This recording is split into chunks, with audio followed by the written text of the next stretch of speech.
Небольшой лайфхак для скрипящих кожаных кроссовок. Обнаружил, что скрипит язычок при ходьбе. Берем крем для рук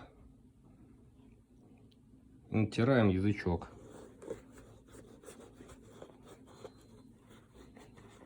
Так пожирнее.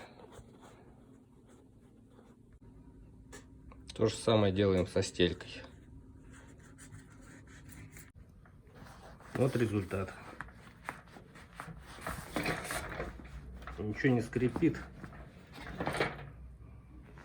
Можно подкрадываться незаметно.